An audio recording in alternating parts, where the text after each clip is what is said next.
अस्सलाम वालेकुम प्यारे बच्चों। आज हम आपको कहानी सुनाएंगे कि किस तरह कालू कौवे को अपनी गलती का एहसास हुआ। एक जंगल में कालू कौवा और उसकी बीवी रानो चिड़िया रहती थी। शादी के कुछ महीने बाद वो अंडे देती है। वक्त आने पर अंडों से प्यारी प्यारी दो बच्चियां बाहर निकलती हैं। बच्चियों को देखकर रानो बहुत खुश होती है, लेकिन कालू कौवा नाराज़गी जाहिर करता है। रानो, आपने एक साथ मुझ पर दो बेटियों का बोझ डाल दिया। मैंने सोचा था एक बेटा होगा जो बुढ़ापे में हमारा सहारा बनेगा। कालू जी, नाराज ना हो, अगली बार जरूर बेटा ही पैदा होगा। आप परेशानी ना करें, ये सब तो अल्लाह पाक की मर्जी है, वक्त गुजरने लगता है। कालू अपनी बेटियों को बिल्कुल भी प्यार नहीं करता, उन्हें मारता रहता और उनसे नफरत करता था। रानो चिड़िया दोबारा से माँ बनने वाली होती है। वो सारा दिन परेशान रहती है कि इस बार बेटा ही पैदा हो। वो अपनी दोनों बेटियों का ख्याल भी नहीं रख सकती। इस तरह वो तीनों बीमार हो जाती हैं। एक दिन रानो की दोस्त लाली कबूतरी उससे मिलने आती है। रानो जी, आपने अपनी कैसी हालत बना रखी है? मुझे तो आप सब बीमार लग रहे हैं। लाली जी, कालू मेरी बेटियों से नफरत करता है।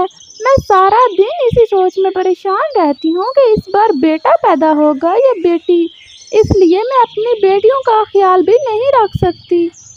इसी दौरान रानो की दोनों बेटियां भूख से रोना शुरू कर देती हैं। अम्मी जी, मेरे पेट में भूख की वजह से दर्द हो रही है। बेटा जी, ये लो, मैं आपके लिए मीठे मीठे आम लाई हूँ, आप इससे भूख मिटा लो। रानो की दोनों बेटियां आम खाना शुरू कर देती हैं। कुछ दिनों के बाद रानो के अंडे से बच्चा बाहर आने का वक्त आ जाता है। अल्लाह पाक, इस बार मेरे ऊपर रहम करना, मुझे बेटा ही देना। दूसरी तरफ कालू भी घोंसले से बाहर बैठा अंडे से बच्चे के बाहर आने का इंतज़ार कर रहा था। जब उसको अंडा टूटने की आवाज़ सुनाई देती है तो वो दौड़ता हुआ घोंसले में आता है। रानो, जल्दी जल्दी बताओ, क्या पैदा हुआ, बेटा या बेटी? मैं बेटे की आवाज़ सुनने के लिए तरस चुका हूँ। क्या बताऊँ कालू जी, इस बार भी बेटी ही पैदा हुई है। रानो, बस करो, अब मैं इतनी बेटियों का बोझ नहीं उठा सकता। आप इनको लेकर कहीं और चली जाओ। कालू जी, ऐसा ना कहो, बेटा या बेटी पैदा करने में मेरा क्या कसूर है? ये सब तो अल्लाह पाक के हाथ में है। शायद हमारी किस्मत में बेटियां ही लिखी हैं। हरी तोती ये खबर सुनकर बहुत खुश होती है। वो अपने शोहर से कहती है, मिट्ठू के पापा जी, पता चला रानो जी के यहाँ इस दफ़ा फिर बेटी पैदा हुई है। बहुत गरूर कर रही थी, कहती थी मेरी बेटियां ही मेरा सहारा हैं। अब पता चलेगा जब कालू उसे तलाक देकर घर से बाहर निकाल देगा। मुझे बहुत खुशी मिलेगी जब कालू उसे घर से बाहर निकालेगा। ये बहुत बुरी बात है, तुझे दूसरों का घर बर्बाद करते देखकर कितनी खुशी होती है। ऐसा ना हो किसी दिन अल्लाह पाक तुम्हारा अपना घर ही बर्बाद कर दे। तुझे कितनी बार समझा चुका हूँ, दूसरों के घर में लड़ाई करवाना छोड़ दो, ये शैतान का काम होता है। चुप कर जाओ, आए बड़े परहेजगार, मुझे हर सूरत में रानो का घर खराब करना है। मैं काफ़ी दिनों से अपनी सहेली लाली का रिश्ता ढूंढ रही हूँ।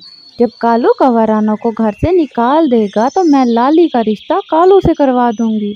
मैं अभी जाकर कालू कौवे के कान भरती हूँ, फिर देखना वो फौरन रानो तीनों बेटियों समेत घर से बाहर निकाल देगा। मैं रानो का तमाशा देख कर आती हूँ, तुम घर का ख्याल रखना। वापिस आकर आपको सारी कहानी बताऊंगी। हरी तोती कालू से कहती है, अरे कालू, तू बड़ा बदकिस्मत है, तेरे घर में फिर से बेटी पैदा हुई है। बुढ़ापे में तेरा सहारा कौन बनेगा? इस तरह तुम बूढ़े हो जाओगे। मेरी सहेली लाली कवि से शादी कर लो, देखना बेटे ही पैदा होंगे। बिल्कुल ठीक कहा तोती बहन, मैं कब इनको कमाई खिलाता रहूँगा।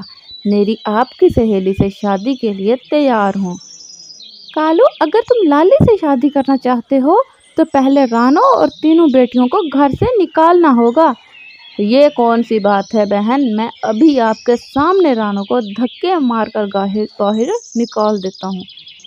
कालू रानो और बेटियों को घर से बाहर निकालने के लिए कमरे में जाता है। अरे मनहूस रानो, मेरे घर से निकल जा, अपनी बेटियां भी साथ ले जा, मैं कल दूसरी शादी करने वाला हूँ। इसमें मेरी क्या गलती है कालू जी? अब दूसरों की बातों में आकर अपना घर क्यों बर्बाद कर रहे हो? देखना बड़ी होकर ये बेटियां हमारा नाम रोशन करेंगी। रानो देख, अब फजूल की बातें सुनने का मेरे पास वक्त नहीं है। अब तुम यहाँ से जाती हो या मार खाने का इरादा है? मैं अपनी छोटी छोटी बच्चियाँ लेकर कहाँ जाऊँगी? मेरा तो मेका भी नहीं है। ठीक है, मैं अपनी बेटियाँ लेकर जा रही हूँ, एक दिन तुम ज़रूर पछताओगे। जब रानो अपनी बेटियाँ लेकर जाने लगती है तो हरी तोती बहुत खुश होती है। रानो चिड़िया तोती से कहती है, तोती बहन, आपने मेरे साथ अच्छा नहीं किया, आप भी एक बेटी की माँ हो। मेरी फिक्र ना कर, घर से जल्दी जा, अपनी मनहूस बेटियों के बारे में कुछ सोच। रानो चिड़िया वहाँ से चली जाती है। वक्त गुजरता रहता है। कालू कौवे की लाली कौवी से शादी हो जाती है। कुछ महीनों बाद कालू के घर बेटा पैदा होता है।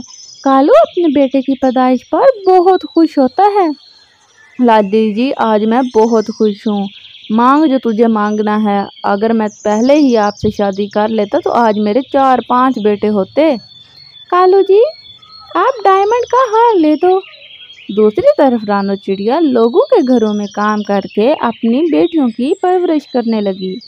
प्यारी बेटो, तुम मन लगाकर पढ़ाई करो, इस जालिम दुनिया वालों को बता दो बेटियां भी बेटों से कम नहीं होती। वक्त गुजरने के साथ साथ तीनों बेटियां पढ़ लिख कर नौकरी करने लगती हैं। दूसरी तरफ कालू का बेटा ज़्यादा लाड की वजह से बिगड़ जाता है। हर रोज़ पैसों की खातिर कालू से झगड़ा करता है। ओए, तुझे मैंने इसलिए बड़ा किया था कि तू मेरे साथ ही लड़ाई करे। तुझको चाहिए कमाई करके मुझे दे, मैं तुझे अभी सिखाता हूँ सबक। कालू कौवे, मेरे बेटे को मारने की हिम्मत ना करना। लाली जी, इसका बाप हूँ, अगर मैं इससे प्यार कर सकता हूँ तो इसको मार भी सकता हूँ। बात सुन कालू, अगर आपने ज़्यादा बदमाशी की तो तुझे अभी सीधा कर देंगे। कालू गर्मी की वजह से बेहोश हो जाता है। लाली कौवी और उसका बेटा कालू को मारकर घर से बाहर निकाल देते हैं। कालू कौवा रानो को याद करके रोना शुरू कर देता है। इसी दौरान रानो वहाँ से गुजरती है।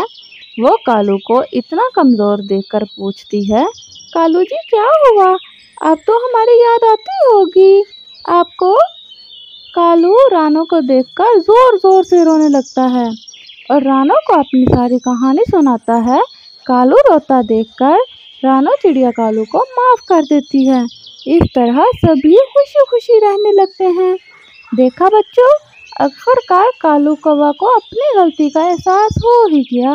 प्यारे बच्चों, अगर आपको ये कहानी अच्छी लगी तो चैनल को सब्सक्राइब और वीडियो को लाइक करते हैं। मिलते हैं नई वीडियो में, तब तक के लिए अल्लाह हाफिज़।